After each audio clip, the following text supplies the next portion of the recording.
একটা জ্ঞানী ব্যক্তি আমার বলতাছিল, দুনিয়াতে নাকি কলমের চেয়ে বেশি পাওয়ারফুল কিছু হয় না। তাহলে সে হয়তো জানেই না যে টাকা ছাড়া কলমটাও কিনা যায় না। আপনি জেনে খুবই খুশি হবেন যে ভদ্রতার খাতিরে আমি আপনার সম্মান করি ঠিকই, আসলে আমি আপনাকে বাল বলেও মনে করি না। আমার মাফ করে দেন হুজুর, আমার ভুল হয়ে গেছে। হ্যালো গাইস, কেমন আছেন সবাই? আশা করি সবাই অনেক ভালো আছেন। বরাবরের মতো আমাদের নতুন আরেকটি ভিডিওতে আপনাকে স্বাগতম। আজকের ভিডিওতে আপনারা দেখবেন রিসেন্টলি টিকটকে রাতারাতি ভাইরাল হওয়া সেরা 10টি ডায়লগের 4 নাম্বার পর্ব, যে ডায়লগগুলো ইতিমধ্যে টিকটকের ফরেও কাঁপিয়ে বেড়াচ্ছে। সফলতা কত দূর ওইটা জানি না, আমি ক্লান্ত কিন্তু থাইমা যাবো না।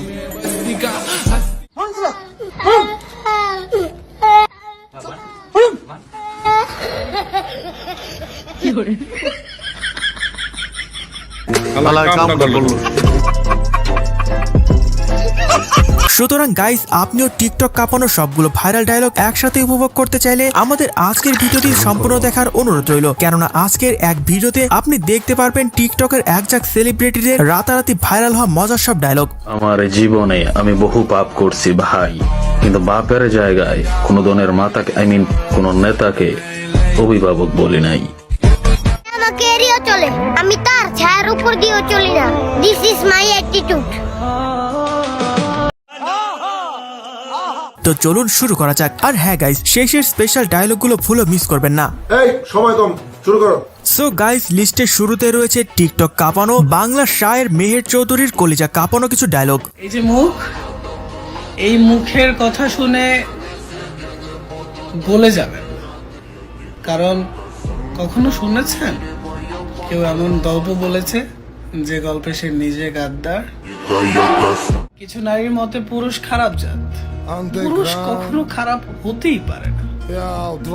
যেসব নারীদের বিশ্বাস হয় না তারা একটু মন থেকে সম্মান করে দেয়, কলিজা ছিঁড়ে তোমার হাতে রেখে দেবে। পুরুষ এমন জাত।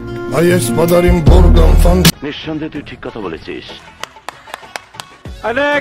তো যাই হোক গাইস, এর পরে রয়েছে রিসেন্টলি টিকটকে ঝড় তোলা কবির ফয়সালের অ্যাটিটিউড কিছু ডায়লগ। আমরা ব্র্যান্ড দেখা ধরি মামনি, কালার দেখা ধরি না। ডেট এক্সপায়ার জিনিস আমরা ভুলেও ইউজ করি না।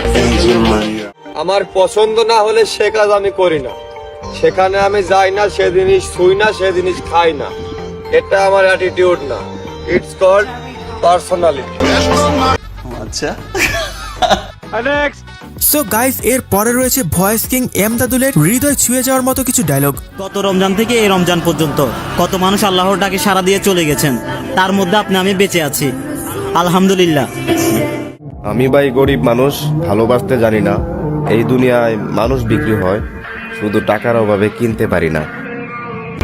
আপনি 10-এ 10 পাইছেন। তো যাই হোক গাইস, এর পরে রয়েছে সিলেটি কাকার টিকটক কাঁপানো রাতারাতি ভাইরাল একটি ডায়লগ। তখন আমি বলছি, শাহিন নটির ফুলাকে ধরে ফেল বলে আমি দুজনকে এইভাবে ধরে ফেলছি। ধরে ফেলতেই একজন আমার পা থেকে কিছু ফিসলছে, শাহিন ধরস্তা খেয়ে ওকে, আর ওগুলো তো আমি সাকসেস নামে এক নটির পুলাকে ধরে ফেলার জন্য হলেও প্রত্যেকের জীবনে একটা শাহিন দরকার। শাহিন নটির পুলাকে ধরে ফেল। সো গাইস, এরপর দেখবেন টিকটক লাইকি কাঁপানো নয়ন আহমেদের হৃদয় ছুঁয়ে যাওয়ার মতো কিছু ডায়লগ। দুনিয়ার সবচেয়ে সুন্দর 3 জন মহিলা, 1 আমার মা, 2 আমার মায়ের ছায়া, আর 3 আয়নায় বাঁচতে থাকা আমার মায়ের চেহারা। সে আমাকে বলতো আমাকে ছাড়া নাকি সে বাঁচবে না, আজ ওরেও হাসতে দেখছি বাজারে অন্য কারোর সাথে। বোঝে না ভালোবাসা, মেয়া মানুষের তো দুনিয়ার ভেজাল না, সেজন্য বিবাহ হয়েছে। তো যাই হোক গাইস, এর পরে রয়েছে টিকটকে সবসময় আলোচনায় থাকা তাসফিয়া ইসলামের অস্থির কিছু ডায়লগ। তুমি আমার চরিত্র নিয়ে কথা বলছিলে না, আর এখন তোমার বুরকালি জিএফ কেও অন্যের বেডে পাওয়া যায়। ছোট্ট একটা স্বপ্ন আমার, 6-7টা বাচ্চা হবে, আর সবার বাবা আলাদা আলাদা হবে। আচ্ছা,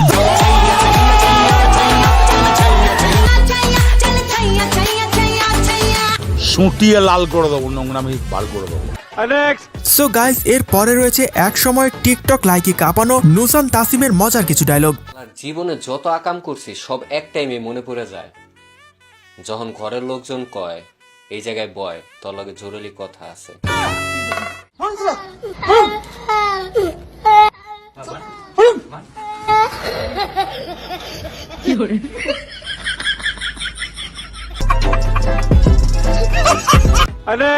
তো যাই হোক গাইস এর পরে দেখবেন ব্যাড ব্রাদার্স টিমের ইটস আবিরের কলিজা কাঁপানো কিছু ডায়লগ। আসল বন্ধু সেই হয় যে ওই সময় তোমার পাশে থাকে যখন পুরা দুনিয়া তোমারে ছাইরা যায়। আমরা ছেলে, আমাদের চোখে ঘুম আসলেও ঘুমানো নিষেধ, আবার কান্না করলে চোখে পানি আনাও নিষেধ। নিঃসন্দেহে তুই ঠিক কথা বলেছিস। সো গাইস এর পরে রয়েছে টিকটক লাইকি কাঁপানো অপু ভাইয়ের অস্থির কিছু ডায়লগ। সিগারেট ছাড়তে 3 দিন লাগে, তোমারে ছাড়তেও এর বেশি লাগবে না। তোমার যদি মনে হয় তুমি আবারও ফিরে আসবে আর আমি আবারও তোমাকে গ্রহণ করব, প্লিজ ফিরে এসো।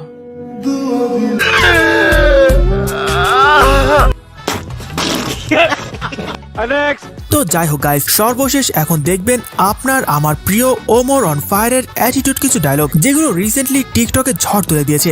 একটা জ্ঞানী ব্যক্তি আমার বলতাছিল দুনিয়াতে নাকি কলমের চেয়ে বেশি পাওয়ারফুল কিছু হয় না।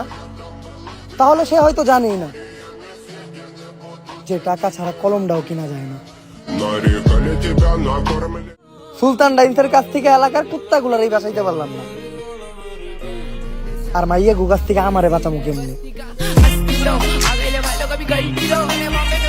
সো গাইস ওমর ভাইয়ের ভক্ত কে কে আছেন কমেন্টে আওয়াজ দিয়ে যাবেন এবং সেই সাথে ভিডিওটিতে 1000 লাইক কমপ্লিট করে দিবেন। টাকা না কামাইলে তুমি হয়ে যাবে সস্তা, পারলে টাকা কামাও, সবার কাছে তুমি থাকবা ফেরেশতা। নিঃসন্দেহে তুই ঠিক কথা বলেছিস। সো গাইস আজকের এই পর্যন্তই, দেখা হচ্ছে পরবর্তী কোনো ভিডিওতে নতুন কিছু নিয়ে। এতক্ষণ সাথে থাকার জন্য ধন্যবাদ।